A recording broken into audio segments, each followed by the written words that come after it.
Hey guys, welcome to Gary Gaming TV, and today on the channel we are going to be looking at this. This is the MSI GT75 Titan. This is the 8SF version.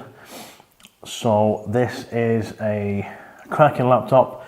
It's replacing my GT70, which I had for, I want to say about 5 years or so. And it was great. Never had any hassle with it, never had any bother, but I needed something with a bit more power, a bit more modern, so that I can do my video editing and rendering stuff on it as well. So that is where this is coming. I got this from scan.co.uk, and I have to say, loving it. It is an immense laptop. It's basically a desktop replacement, guys. It has that much boot and power in it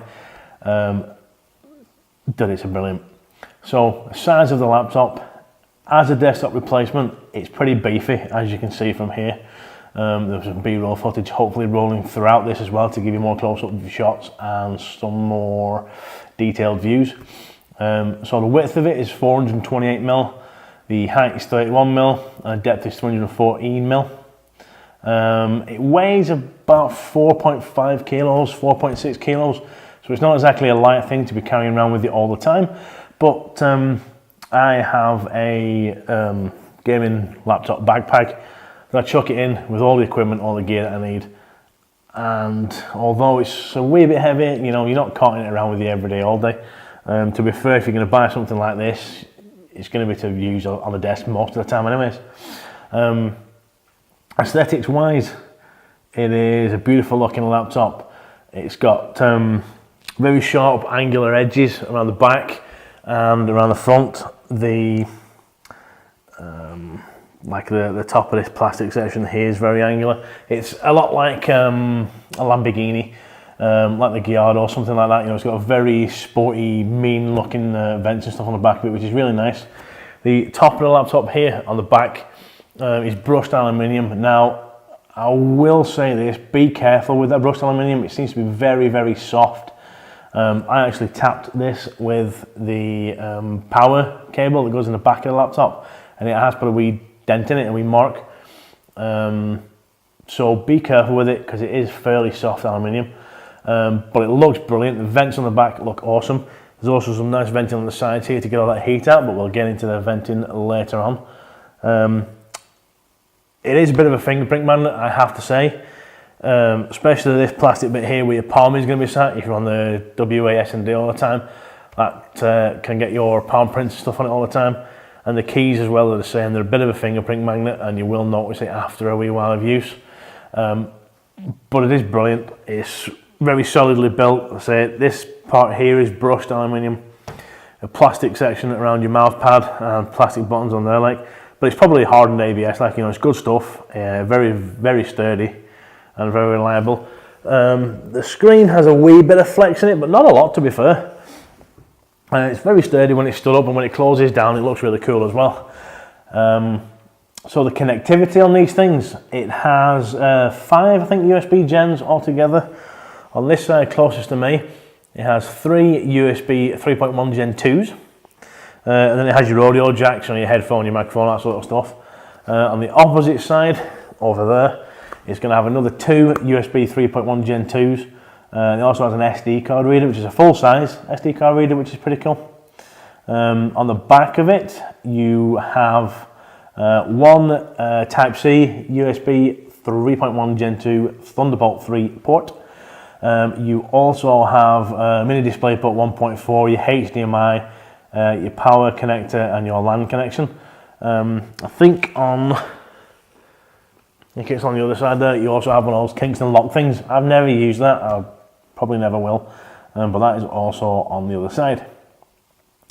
Now, the heat in this thing, obviously being a desktop replacement, is quite, I won't say it's a lot, to be fair, but you're going to be a little bit more than your average desktop depending on your PCs. My desktop PC can hit about 50 odd degrees on a push. If it's playing something on ultra graphics, full whack, and I'm recording or streaming at the same time, sometimes I hit 60 or 70. This thing, if you have it performance mode through the MSI Dragon Sensor, I've noticed playing games on Ultra, you're hitting maybe, I don't know, 60 odd, 70 odd degrees max. The heat management in this is really good. It's got 9 copper pipes in there and 2 fans. And the fans are obviously here and here. Pretty large fans, to be fair. And they give out a good blast of air. When I'm using this, I also have one of those, what do they call them, like a cooling stand thing that you sit it on top of, and it's got fans underneath blowing through, because there is air vents underneath this to get the airflow going. Now, that helps a wee bit by about maybe 5 degrees or so, and then when you put the boost fans on, you're going to be knocking out a good 10 degrees at least. So the vents on the side and on the back, the ones on the back are, you know, really angular and mean and cool looking. Again, like the Lambo sort of intakes and stuff on the front of the vehicles. Again, underneath you've got a lot of venting underneath to let air come through, which is really, really good with this machine. I think that's why it keeps it so cool, and it works really, really well. And if hopefully the B-roll's up for the underneath of the laptop, you have the 2 speakers are at the front corners of the laptop. The sound out of this is amazing. I have to say it's a massive, massive improvement of the old GT70. The GT70, I had the speakers on pretty much full whack, and sometimes watching movies, you could hardly hear it, and the game sounds were lowish, but they weren't too bad. But for some movies and stuff like that, you know, I had to install VLC player to boost the sound up even more. This thing, not needed. The sound on this is immense. So the speakers on this are great whether you're gaming or you are watching a movie. They go very, very loud. At the minute, I think I have this set to about 30% sound, and that's loud enough, easily loud enough for gaming and watching films. Some films I put up to maybe 40, but there's no need for, you know, the VLC player to boost it anymore. So the speakers on this are brilliant. There's another program on this as well. The Dyna Audio stuff is really good. I think you can get like Dolby Atmos for headsets and stuff like that through this as well, which is pretty cool. But again, I never use that, so I can't say anything more about it. Now, the specs on this machine are pretty good. They're not the top spec machine. The top one's like a i9 friggin' 16 core thing. This has a Intel Core i7 8750H, which is a 6 core 12 thread CPU. It's clocked at 2.2 gigahertz, and its boost speed is 4.1 gigahertz, so it's pretty good boost on it. It has 16 gig of DDR4 RAM, and it's at 2666 megahertz. So the RAM on it's pretty good. I would like to get it to 32 gig maybe at some point, just so I've got that extra RAM in case I ever need it. It can support up to 128, so that's quite a lot of RAM you can put in this thing. The GPU on this thing is the RTX 2070. It's an 8 gigabyte GPU. Its core clock speed is 1215 megahertz, and it can boost up to 1440. And it does that quite regular. I haven't had any hassle with this graphics card yet. It has handled anything that I put on it really easily. I play everything on Ultra, no bother at all, including the new ones like Battlefield 5 and Anthem. Battlefield 5, obviously with the ray tracing, was having a few issues with the DLSS that Nvidia brought out, but they've patched that in the last couple of weeks, and now it's running. DLSS used to crash Battlefield 5 constantly, but now it's running quite well, and I've not had any crashes, and the ray tracing looks gorgeous. I have to say, it's very impressive technology, and I'm loving it, and this machine is showing it brilliantly to me. This one is also running on Windows 10 64-bit, which is a good operating system. I quite like it. I even have it on my main PC at home now as well. Storage wise, this has 2 SSDs, 128 gig NVMe ones, so I have a total of 256 gig of storage SSD wise. It also has a 1 terabyte SATA normal hard disk drive, sorry, which is plenty for me. My old GT70 only had 750 gig of space, and that was it. So having the operating system on an SSD on this is really fast. I also have things like my Photoshop, my Sony Voyager, and any utilities or productivity programs I have on the SSD. All the games and things like that are on the normal hard drive, and they run up pretty quick. The hard drive on this is pretty fast, to be fair. So yeah, tons of storage on this thing, more than enough for whatever you're going to use it for. So as you can imagine, this laptop is going to need a good bit of power to run it. If you're gaming and stuff on it, always have it plugged into the mains. Otherwise you're not going to get the full benefits of this machine if you're trying to run it just off the battery alone. So it has a power brick on it, a 330 watt power brick that, to be honest, is the size of a family car. It is huge, but it runs it brilliantly, and is not had any hassle with it in a minute. So the screen on this is pretty cool. It is it's an IPS level panel, 17.3 inches, 1920 by 1080p HD. This one in particular is running at a 144 Hz refresh rate, has 3 millisecond response time, and runs brilliantly. I have to say, this is the first time I've had a high refresh rate monitor. My 3 monitors that I use at home on my desktop are only 60 Hz and old as time itself. So coming onto this and using the 144 Hz, everything runs so smooth, it's unbelievable. Any games I've played, I've had running at 144 Hz, buttery smooth, looks amazing. I always thought, I'm never going to notice the difference if I get a higher, refresh rate monitor, but you do. I have to say, you really, really do. And this one is brilliant. Obviously, it has G-Sync technology in it, with having an NVIDIA card in and being a basic NVIDIA machine, and that's pretty cool as well. Colour representation on it is great.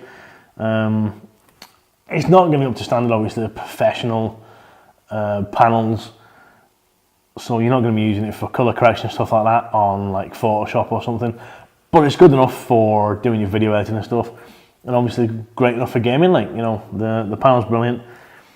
The angles of view are brilliant as well. I mean, I'm sat at a pretty acute angle to this and I can see everything clearly. Everything looks great, it doesn't fade out or anything like that, so the viewing angles are really, really good on this panel as well. Now, the keyboard on this is, again, really nice to use. Mechanical keyboard. You get old Steelseries, which are pretty much staple, I think, for these machines. MSI, I think, always use the Steelseries keyboards. The GT70 had one, and this is no different. Beautiful, beautiful keys to play with. They're a bit like the Cherry MX Blues, I think. They're not mega clicky, but you can hear from that they're not too bad. The 3mm total of travel, and the actuation is about 1.5mm. So they're really, really good at picking things up. You've got your Steelseries Engine 3 in there, which helps run the lighting and stuff on there. You have a good few effects on it, and they're really, really nice. Obviously per-key illumination on this as well, so top of the range keyboard on this. I have no problems with it. Really, really nice to use. The only problem I have to say, is this shift key feels really weird to me. I don't know whether it's just the size of my hands or what, but say I'm playing Warframe or something like that, and you use the WASD to hit the shift key with my little finger, it feels awkward. I don't know why. It might just be the size of my hands, they're too big for the shift key. But it does feel really good. Obviously, on this keyboard, you'll see over here, you have the power button at the top, which illuminates red when it's powered. Below that, you have a key that has G on it. Now is it a G? Yeah, I think it is. Yeah. That is, let me just check what that is. Oh yeah, that is to move your graphics onto the internal graphics and not the RTX card. I'm not sure why you would use that, to be honest. If you do know, guys, let me know in the comments down below. I don't know why you would go to like the motherboard graphics or anything like that, but it's there if you need it. Next key down is your boost key for your fans, and I'll hit that so you can hear what the fans are when they're on full chat.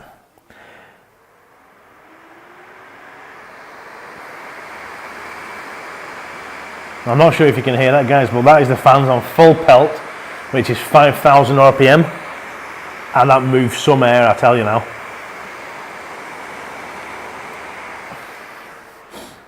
And that will drop the temperatures on your laptop by a good 10 degrees, I've found, and is brilliant, to be fair. So you're going to wheel out to power down there. The next button down is a dedicated button for XSplit if you do your streaming and recording using that program. I have the program, but I'm not putting anything like that on this machine because this is purely for editing and rendering. Sorry. Plus, I've started using OBS, but it's there. It's handy. It'd be cool if you could remap it to something else, but it is a nice feature if you use that sort of thing. And then the final button at the bottom is the Steelseries one to get through to the Steelseries Engine 3, so you can configure your keyboard and do all that cool stuff, which is nice. The touchpad on here, very responsive, as you can see. It's very nice. It's got your multi-touch fingers, your multi-touch sensitive on there as well for scrolling up and down and things. The buttons on it are nice and solid. You know, they're not too clicky, it's nice, and illuminated as well, so that's pretty cool. And again, that can be changed through the Steelseries Engine. So while gaming, as I said, this thing performs brilliantly. The heat of the CPU and the GPU don't go massive. I think I've recorded maybe a top temp of 78 degrees, 80 degrees tops. Nothing major. Average is usually about 65-ish degrees on average. And you can see that using the MSI Dragon Center. I always have it set to performance when I'm gaming, so you can change the fan curves on that. And it keeps it really cool, to be fair. Depending on the game, things like Anthem seem to be really kicking the CPU in the butt at the minute, so that's going to put the temps up. But like even Battlefield 5 and things like that on ultra settings with RTX off on ultra settings only runs about 65, 70 degrees tops. With RTX on, I always turn it down to high. Still looks amazing, and again, you're not getting any higher than 78 degrees, something like that, 77 degrees. So it's running really, really well. Whenever you hit the boost mode, if you do need to cool it down, you don't need it on all the time. If you just feel the sides, you can feel the heat plowing out of it. If you think you want to give it a wee bit of a cooling, hit that boost key and it will knock it down by a good 5-10 degrees. And that'll last for a wee while. Then the cooling on this is immense, and it is really, really good. I think whenever I have it on performance mode, the fans knock up to about 80%. They're not massively loud at 80%. You can deal with it, especially with the speakers coming out the front of this. You're not really going to hear it at 80% if you're gaming and you're using the onboard speakers, which I do.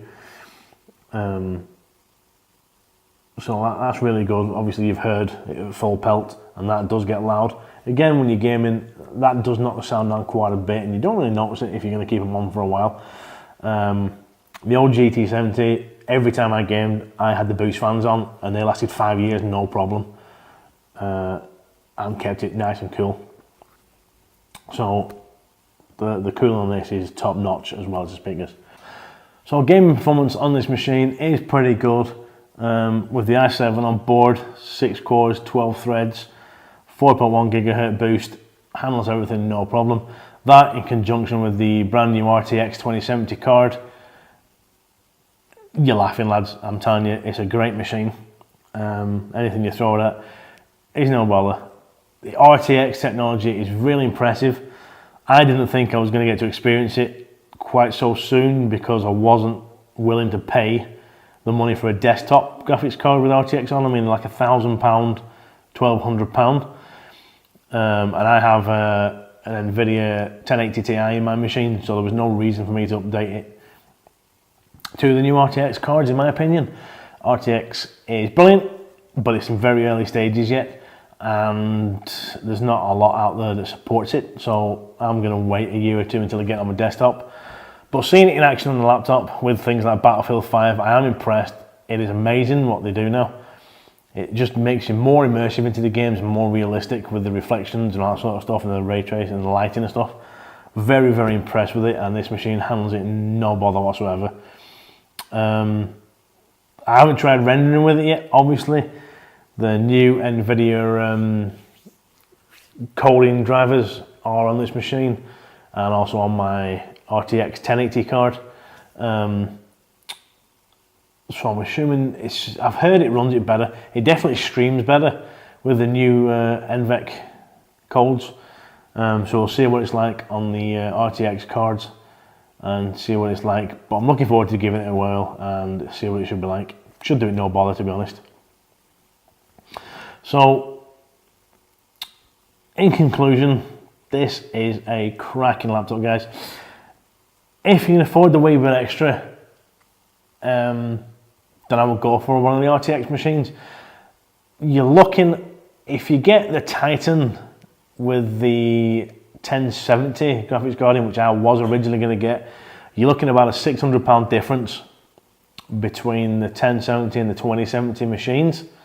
And that is purely because of that. You may be able to get it down a wee bit more, but I will warn you now, if you get a 1070 machine and it's under warranty, it's going to be probably a bit of a pain because they're not building the machines anymore. You'll probably be able to send it to MSI and get it repaired or whatnot, but if you try and get it done through the store itself, MSI will probably send them a credit note as their end-of-life machines on the 1070s.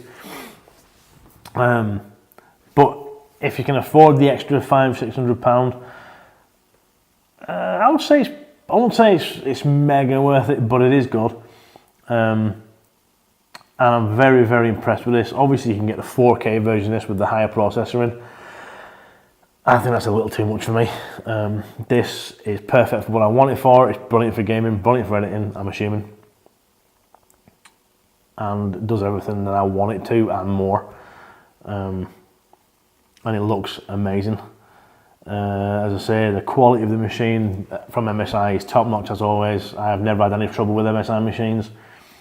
A GT70, in the 5 years I had it, never gave me any bother, no errors, no crashes, never any mechanical failures or anything like that. So that's why I went back to MSI, because of the quality of the machines.